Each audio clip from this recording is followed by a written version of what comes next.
What up, fight fans, and welcome back to the MMA channel with me, Marisol. Today I'm going to be talking about and taking a little bit of a deep dive into Dominick Reyes' career and a little bit about who he is as he is challenging Jon Jones for the light heavyweight title this weekend. So let's get into it.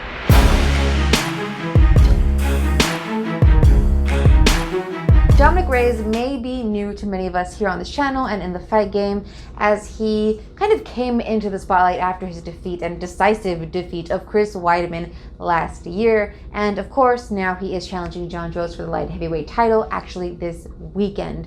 So to give you just some quick stats about who he is and what he's done, he is currently 12-0, so undefeated in his MMA career. He is ranked 4th in the UFC presently, and which has even come to light even just in the last few days this week, as he has been doing sort of the media rounds building up to the fight this weekend.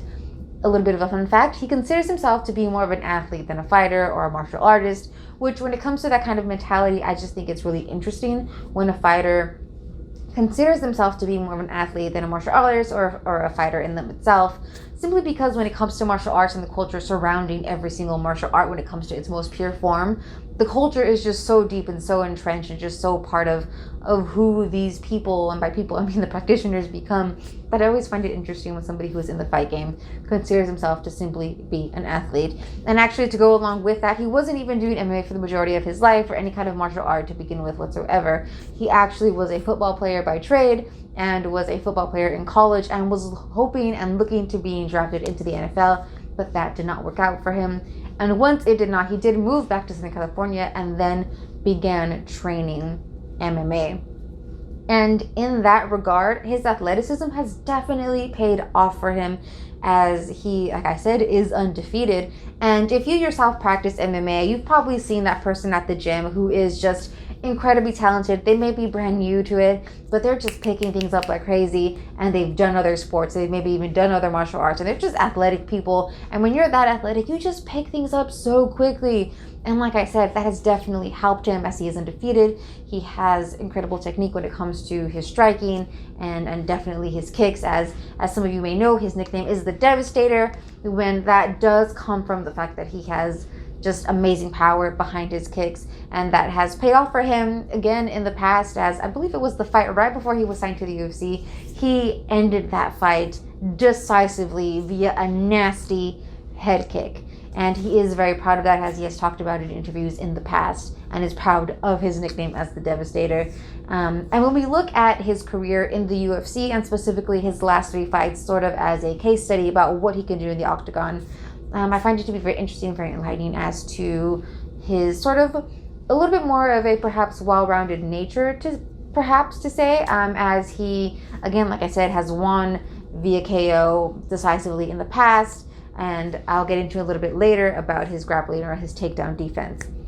So when we look at who he fought in his last 3 fights, we have Chris Weidman, and then we have Volkan Ozdemir, and then Ovin St. Preux. So these are some top tier light heavyweight guys. And well, actually we have Chris Weidman, who was in middleweight the majority of his career and then moved up to light heavyweight, as many fighters do. As they start to get older, it is more difficult to cut weight, so you move up. And Chris Weidman was looking to do just that and actually be very victorious in the light heavyweight division. But in facing Dominick Reyes, that was not the case. Many of you may have already seen this fight. I had seen that fight when it took place, and he was knocked out. And it was Chris Weidman. And when people say Chris Weidman, what is the first thing that people think about? I know the first thing I think about is his defeat of Anderson Silva. Not once, but twice. Twice he defeated Anderson Silva, and that last time with that just nasty like leg break from Anderson. So his leg broke. I can't even get that out of my mind. And that's what I think about when people say Chris Weidman, and I'm sure many other people think about that as well. And that is the man that Dominick Reyes defeated in about a minute in the first round. And then we have his fight against Ozdemir and his fight against OSP. Both of those he won via decision. But what is very telling about those 3 fights, which I had alluded to earlier, was Reyes' takedown defense. So we have Chris Weidman, and yes, it was a short fight, but what was really interesting about that fight was that Weidman, who is a wrestler by trade, couldn't take Reyes down. Couldn't take him down. Again, the fight was short, so maybe if it was a longer fight, we could have seen something different. Reyes does tend to get tired in later rounds. So there's that to consider as well. But in that first round, Weidman couldn't take him down. And then we have his fight against Volkan Ozdemir. Ozdemir took him down, but he couldn't keep him down. Ozdemir was not able to settle into a dominant position on the ground. And then his fight against OSP, he wasn't taken down at all. And OSP has been known for his grappling and for ending fights via submission. So that is extremely telling in terms of his ability to have phenomenal takedown defense and to avoid going to the ground altogether, even though he has won via submission in the past. So when it comes to his skill set, his ability to knock people out, his ability to even avoid going to the ground with some of the best grapplers in the game, we take that into consideration and all of that, and the fact that he's undefeated, and we look at his fight against Jon Jones this weekend, you know, we start to question, does he really have the skill set and the ability to defeat Jon Jones this weekend? I think it's an interesting question to pose. I'm hesitant to say that he even could. Again, we've seen Jon Jones perform phenomenally in the past. Again, Jon Jones, although technically not undefeated, he's basically undefeated. And he took down DC.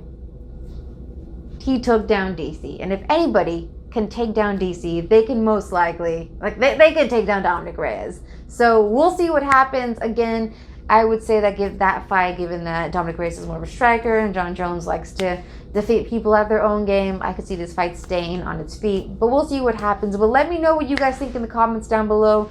Do you think Dominick Reyes has the skill set to defeat Jon Jones, or do you think Jon Jones will remain the champion? Let me know in the comments down below. And as always, don't forget to like this video and to subscribe for more content. I'll be seeing you in the next one.